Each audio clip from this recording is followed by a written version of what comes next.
Selamat datang Pandang di sini. Terima kasih, Pak Arif. Oke, kita ngobrol-ngobrol tentang permasalahan ini ya, daring atau pembelajaran jarak jauh di SMK boleh, Kelas 1. boleh. Oke, mungkin Pandang dari pihak kesiswaan ya, sebagai pihak kesiswaan, apakah ada permasalahan gitu Pandang mengenai pengawasan pembelajaran jarak jauh ini? Oke, kalau permasalahan pastinya ada ya, karena ini model baru yang secara tidak langsung dipaksakan harus digunakan ya, karena keadaan pandemi COVID-19 karena ini. tidak ada yang mau ya tahu dalam dan situasi tidak ada yang seperti mau ini kan. situasi seperti ini. Tapi alhamdulillahnya taruna-taruni SMK Angkasa 1 begitupun gurunya cukup adaptable lah ya, cukup mempunyai kemampuan untuk beradaptasi dengan cukup cepat lah. Sehingga walaupun menggunakan PJJ ya, tentunya pasti ada masalah, tapi alhamdulillah sejauh ini masalah itu bisa tertangani dan berjalan cukup lancar ya. Adapun masalahnya yang pertama, misalnya beberapa masalah yang kita ketahui. Pertama, tidak semuanya mempunyai gadget atau handphone ya, atau gawai ya. Karena tidak dipungkiri taruna-taruni kita tidak semuanya dari keluarga yang mampu. Permasalahan kedua, salah satunya dengan PJJ ini, misalnya ada beberapa anak yang mempermasalahkan atau apa ya, mungkin masalah kuota juga ya, sinyal dan sebagainya. Mungkin itu. Ya itulah mungkin pembelajaran PJJ itu ada suka ada dukanya betul, juga. Betul mungkin sekali, ya. ada suka ada dukanya lah. Itu mungkin beberapa permasalahan tentang pelaksanaan PJJ. Secara materi, secara penyampaian materi semuanya berjalan dengan cukup baik ya. Gitu. Oke, untuk permasalahan PJJ Pandang, apakah setiap guru itu memberikan tugas kepada siswanya itu setiap hari ataukah seminggu sekali atau seperti gimana Pandang? Oke ya, untuk menjawab pertanyaan itu sebetulnya di kami pembelajaran berjalan dengan cukup normal ya. Artinya cukup normal itu setiap guru ada pertemuan rutin tiap minggu sekali sesuai dengan jadwalnya. Walaupun kelasnya yang biasanya kita tatap muka, taruna-taruni datang ke sekolah, saat ini kelasnya diganti menjadi kelas virtual ya, atau saat ini mayoritas menggunakan WhatsApp group ya, WA group ya. Walaupun nanti pada saat proses pembelajarannya diinfokan di WA group itu ada yang menggunakannya WA grupnya itu sendiri, ada yang menggunakan Google Classroom ya, dan yang lain-lain ya, Edmodo dan lain-lain. Tapi ruang kelasnya kita pindahkan secara virtual di WA group semua di situ gitu. Oh, jadi pihak kesiswaan juga dan pihak sekolah jadi lebih mudah gitu, lebih mudah untuk mengawasi ya, memantau manakah siswa manakah yang mengerjakan atau tidak. Berarti kalau di seperti itu, berarti setiap guru matpel juga ada yang memberi laporan gitu kepada kesiswaan. Oh, si anak ini si A misalkan tidak mengerjakan, itu laporannya seperti gimana? Apakah ke wali kelas ataukah ke kesiswaan atau seperti gimana itu? Oke, jadi untuk di kami ada alur penanganan siswa atau alur penanganan taruna-taruni. Yang pertama adalah alurnya permasalahan itu disampaikan dari guru mata pelajaran ketika dalam pembelajaran, disampaikan kepada wali kelas. Ketika wali kelas katakanlah sudah menangani dan sudah diselesaikan di wali kelas, itu cukup sampai di wali kelas. Wali kelas saja. Iya, kecuali kalau anak ini melakukan hal tanda kutip penakalan yang sama 2-3 kali dan seterusnya, itu dilaporkan ke bagian tata tertib atau ke bagian konseling ya. Dalam hal ini adalah tim kesiswaan. Nanti tim kesiswaan itu sendiri akan merumuskan untuk tindak lanjut apa yang harus diambil dari permasalahan ini. Jadi tidak langsung ke kesiswaan tapi bertahap ke wali kelas supaya permasalahan ini bisa diketahui semua dan bisa diselesaikan oleh semua guru secara bersama-sama gitu. Oke. Baik. Kalau masalah kuota Pandang, apakah kuota, dari pihak sekolah memberikan kuota kepada siswa dan guru juga sebagai guru matpel dikasih kuota atau seperti gimana Pandang? Ya, untuk permasalahan kuota kita sudah mulai dari awal semester ini kita berikan kuota ke seluruh siswa dan juga guru ya, karena sebagai penunjang kegiatan PJJ ini. Sehingga tidak ada keluhan atau tidak ada alasan bagi siswa ataupun guru untuk tidak melaksanakan proses belajar mengajar melalui virtual atau secara PJJ ini. Jadi untuk kuota alhamdulillah di SMK Angkasa 1 baik siswa ataupun guru kita kasihkan semua mulai dari semester ini gitu. Tapi untuk permasalahan yang tidak mempunyai HP Android atau gadget itu seperti gimana itu Pandang untuk mengatasi permasalahan seperti itu dari pihak sekolah? Ya, sekolah SMK Angkasa 1 dalam hal ini saya bersama tim di sini ada bidang kurikulum dan juga saya di bidang kesiswaan itu berkolaborasi ya untuk bagaimana menemukan permasalahan. Akhirnya ketika sudah ada permasalahan, kita menemukan permasalahan, kita cari solusinya. Dan alhamdulillah kita sudah ketemu solusinya, salah satunya bagi anak-anak yang tidak mempunyai handphone atau mungkin permasalahan yang lain ya, mereka tetap bisa belajar dengan mengambil tugas atau sebaliknya bisa kita antar oleh gurunya ketika rumahnya itu dekat misalnya ya, sekaligus gurunya pulang sekaligus nganterin, atau bisa juga siswanya ngambil ke rumah gurunya ataupun ke sekolah. Jadi bukan berarti nggak punya handphone anak itu merengek-rengek minta handphone ya, betul. Situasi seperti ini kan juga ekonomi juga sedang cukup lumayan tidak baik lah ya, tidak baik. Kita juga tidak mungkin memaksakan anak itu untuk membeli handphone baru dan sebagainya gitu. Akhirnya kita cari solusi ya, salah satunya adalah memberikan tugas mingguan secara rutin. Jadi Bapak Ibu guru memberikan tugasnya, dikumpulkan, kemudian anak itu ngambil atau kita serahkan seperti itu. Oke, pandangan sebagai kesiswaan di sini ya. Mungkin kan di luar sana banyak orang-orang atau orang tua ataupun istilahnya lingkungan di situ yang mempertanyakan, oh kok anak ini mentang-mentang pembelajarannya jarak jauh daringnya. Betul. Terus ada siswa yang rambutnya panjang, ada yang begadang sampai malam, seperti itu kan. Untuk kesiswaan SMK Angkasa 1 untuk menangani siswa-siswa seperti itu kayak gimana mungkin? Mungkin ada caranya, teknik-teknik khusus dari kesiswaan SMK Angkasa 1? Oke, sebetulnya bukan teknik khusus ya, tapi kami selalu melakukan langkah-langkah tahap demi tahap secara terukur ya. Salah satunya tidak dipungkiri ke PJJ ini taruna-taruni tidak bisa bertatap muka secara langsung, sehingga tidak sedikit memang yang kadang-kadang rambutnya panjang dan tidak pantas dan sebagainya.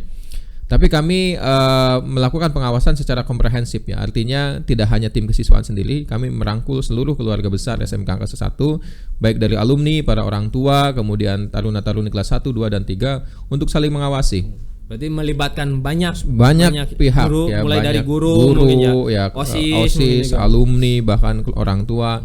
Pokoknya begitu melihat hal-hal yang tidak pantas ya, katakanlah ya itu tadi misalnya rambutnya panjang, begadang sampai malam enggak. Kami meminta kepada seluruh keluarga besar SMK Angkasa 1 untuk segera melaporkan.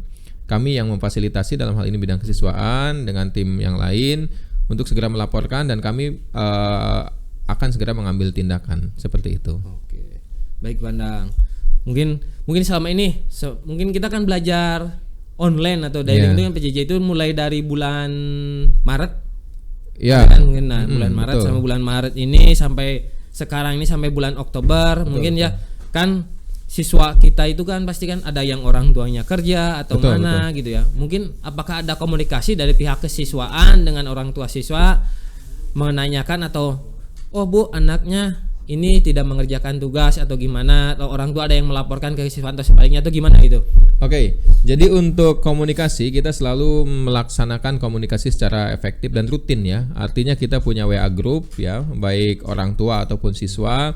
Kita berarti punya, dari orang tua keseluruhan kelas 10 itu mempunyai grup gitu dari seluruh orang tua itu. Kita WA group orang tua saja ada banyak ya. Yang pertama itu ada WA group perangkatan, jadi kelas 10 masuk semua. Dan juga ada WA group per kelas, jadi kelas 10 TKR 1 misalnya, itu ada orang tuanya saja dan juga ada siswanya saja atau tarunanya saja. Dengan harapan kami bisa intens komunikasi di situ untuk memantau perkembangan peserta didik kami yang saat ini posisinya sedang berada di rumahnya masing-masing. Ya, jadi kita selalu komunikasi bagaimana Bapak dan Ibu pembelajarannya lancar tidak, ada masalah tidak ya. Tidak hanya dari bidang pembelajaran, sikap dan etika pun kami pertanyakan. Dan sejauh ini alhamdulillah orang tua merespon, alhamdulillah Pak, anak-anaknya ini dan itu dan sebagainya. Tidak ada masalah yang terlalu berat lah gitu ya. Berarti dalam menangani kenakalan taruna-taruni dari SMK Angkasa 1 tersebut mungkin sudah ada cara penanganannya khusus berarti ya selama pandemi seperti ini kan? Sudah kami rumuskan ya. Salah satunya ya misalnya kami melakukan step yang pertama atau langkah pertama itu melalui teguran secara tulisan ya. Kami kirimkan pesan melalui WA ataupun SMS kepada orang tuanya ataupun kepada taruna yang bersangkutan secara langsung, karena memang nomor WA-nya kan kami ada semua ya. Kami tegur, kalau masih tidak ada perubahan, kami dapat info belum ada perubahan, kami telepon secara langsung ya. Bagaimana Bapak dan Ibu mendapat info masih kayak gini, bagaimana taruna-taruninya, D ini itu masih belum ada perubahan. Dan kalau masih belum ada perubahan, kami laksanakan tindakan secara langsung, yaitu mengunjungi rumahnya. Langsung mendatangi rumah yang bersangkutan ya. Karena pada dasarnya kan ketika mereka itu melakukan hal-hal negatif, misalnya rambutnya panjang, dimerahin apalagi gitu, terus begadang sampai malam yang gak jelas, apalagi melakukan hal-hal negatif, itu kan yang negatif itu bukan hanya nama siswa dan keluarga, tapi secara tidak langsung sekolah membawa nama pihak sekolah juga akan terkena efeknya. Makanya kami fokus untuk melaksanakan 3 tahap penanganan permasalahan secara lisan, tulisan, dan tindakan mendatangi langsung. Begitu. Mungkin ini pertanyaan terakhir, Pandang. Oke. Sebagai saya berbicara kepada kesiswaan. Mungkin tidak hanya di SMK saja, mungkin di TK, di PAUD, mungkin di SD, SMP, SMA, pasti pertanyaan orang tua sama, Pandang. Apa tuh? Guru banyak yang makan gaji buta di dalam masa pandemi seperti ini. Padahal kan dari pihak sekolahan ada yang melakukan PJJ, namanya orang tua, Pandang. Mungkin betul. Orang tua ada yang mungkin keberatan bagaimana caranya mengajarkan siswanya, anaknya itu di rumah itu mungkin gimana itu? Menurut pandangan orang tua ada yang bilang makan gaji buta itu seperti gimana menurut pandangan? Ini menurut pandangan saya pribadi ya. Yang pertama, kita dituntut untuk meningkatkan kebijaksanaan. Kenapa? Karena keadaan ini tidak ada yang mau dan tidak ada yang tahu. Mau adakan seperti ini. Jadi namanya juga musibah gitu kan? Ya, namanya juga musibah atau sudah bisa dikatakan pandemi, artinya tingkatnya global. Pertama, tidak ada yang mau dan tidak ada yang pernah tahu, ya. Yang keduanya ya itu dituntut kesadaran bagi kita semua. Jadi kalau kita pun memaksakan harus masuk, ya nanti kita akan secara tidak langsung mengorbankan gitu kan. Nah, yang keduanya kami beranggapan bahwa kami tidak merasa memakan gaji buta, karena kalau kami pikir-pikir justru malah lebih repot dengan sistem PJJ itu. Kami para guru tetap harus ke sekolah, kami para guru juga harus tetap mempersiapkan pembelajaran, kami juga para guru juga sama punya anak dan punya keluarga gitu kan. Begitu di rumah malam pun kadang-kadang tugas baru masuk, kami harus koreksi dan sebagainya. Jadi kalau dipikir-pikir lebih baik tatap muka gitu ya, kalau kami bisa memilih ya kan. Cuman ya sekali lagi itu bahwa kondisi ini kan tidak ada yang pernah tahu dan tidak ada yang mau gitu kan. Jadi dimohon kesadaran bagi kita semua dan kebijaksanaannya bahwa keadaan seperti ini ya memang sudah seperti ini, ya sudah saatnya semuanya untuk mengambil peran lah ya, mengambil peran bahwa orang tua di sini harus ya mungkin saatnya berperan penting ya, dalam hal ini berperan mungkin lebih yang tadinya ya. orang tua sibuk bekerja sekarang tambahin lah ya. Mendidik anak di rumah itu anak di rumah yang itu. Mungkin dulu orang tua mungkin yang mohon maaf nih ya, mungkin yang kerja di pabrik mungkin pulang malam anak sudah tidur, mungkin yang dari SD, mungkin sekarang orang tua merasakan gimana mungkin ya. Betul. Cara kami juga memahami kondisi orang tua misalnya yang kerja, ketika mereka kerja anaknya di rumah juga khawatir, mungkinnya pembelajarannya gimana juga khawatir. Kami memahami itu semua. Tapi ya itu sekali lagi kondisi ini bukan kondisi yang dibuat-buat, artinya keinginan kita para pendidik, para guru, tapi kondisi ini real terjadi dan tidak hanya di Indonesia. Dan juga tidak bisa dipaksakan gitu. Kalau dipaksakan kita ya udah masuk aja lah, kayaknya misalnya pabrik juga masuk dan sebagainya. Ini posisinya anak gitu. Anak kalau sampai terinfeksi atau sampai terkena paparannya ini kan di lingkungan pendidikan bisa menjadi klaster baru dan juga efeknya akan jauh lebih mengerikan lah ya. Anak-anak ini kan beda dengan orang dewasa gitu kan. Apalagi kan sekarang banyak orang yang bilang, "Oh, mall dibuka." Iya, betul. Pasar dibuka semua ya. Pabrik dibuka tapi kenapa sekolah masih ditutup? Ya betul, kan makanya kan betul. Sekarang mungkin banyak orang yang berasumsi seperti itu kan. Ya. Jadi menurut saya ya seperti yang tadi saya sebutkan, kita nggak usah iri lah, mall dibuka, kemudian misalnya pabrik dibuka, tempat wisata juga dibuka. Kenapa pendidikan tidak dibuka? Ya yang pertama kalau menurut saya secara hemat saya pribadi, yang pertama adalah bahwa pendidikan itu walaupun ya ditutup, katakanlah sekarang tidak ada tatap muka, tapi sejatinya pendidikan itu masih berjalan melalui PJJ itu. Dan pada dasarnya PJJ ini atau pendidikan secara virtual ini itu bukan hal yang baru. Semuanya sudah ada, namun ya karena sekarang seolah-olah dipaksakan, jadi mereka merasa belum siap dan sebagainya. Padahal sebetulnya mereka bisa juga gitu, kita semuanya bisa juga. Itu terus ya intinya kita jangan iri lah gitu kan. Kalau di industri ya mungkin kan itu berhubungan dengan ekonomi ya kan. Kalaupun misalnya industri ditutup semua kan, ya gimana, repot juga kan, misalnya seperti itu gitu kan. Tapi kalau pendidikan untuk sementara ditutup, dalam hal ini maksudnya tatap mukanya, mereka kan masih bisa secara virtual belajarnya gitu kan. Tapi kalau karyawan semuanya dirumahkan kayak siswa, yang mau di industri siapa nanti, yang ngegaji siapa kalau tidak ada hasil kan? Kebutuhan sehari-hari. Iya, nanti gitu malah jadi permasalahan yang berlipat-lipat ganda kan gitu kalau menurut saya. Oke, untuk pertanyaan terakhir Pandang. Oke. Mungkin Pandang bisa mengasih tahu kepada orang tua siswa, apabila ada permasalahan atau misalkan ada masalah apa dengan siswa atau misalkan ketemu dengan siswa taruna SMK Angkasa 1 di Kalijati ini, mungkin ada kontak person lah ya. Kontak person gitu ya, untuk yang bisa menghubungi dari pihak sekolah tersebut gitu. Oke, jadi sebetulnya saya sudah mencantumkan nomor saya di beberapa grup ya, tapi bagi orang tua yang barangkali belum tahu kan gitu. Barangkali ada yang belum tahu, kemudian misalnya bingung nih anak saya nggak nurut sama saya, udah dikasih nasihat misalnya ya, udah dikasih arahan supaya gini supaya gitu, takut dikeluarkan tiba-tiba dikeluarkan oleh sekolah karena kenakalannya dan sebagainya. Bapak dan Ibu khususnya orang tua taruna-taruni SMK Angkasa 1 Kalijati ya, silakan bisa menghubungi saya secara langsung atau tim saya nanti, yaitu di nomor WA 087 828 239 000. Bapak dan Ibu silakan di sana langsung bisa mengirimkan infonya. Jangan lupa menuliskan nama anaknya ya. Nama anak ini kelas ini permasalahannya ini. Insya Allah kami dengan tim akan menindaklanjuti.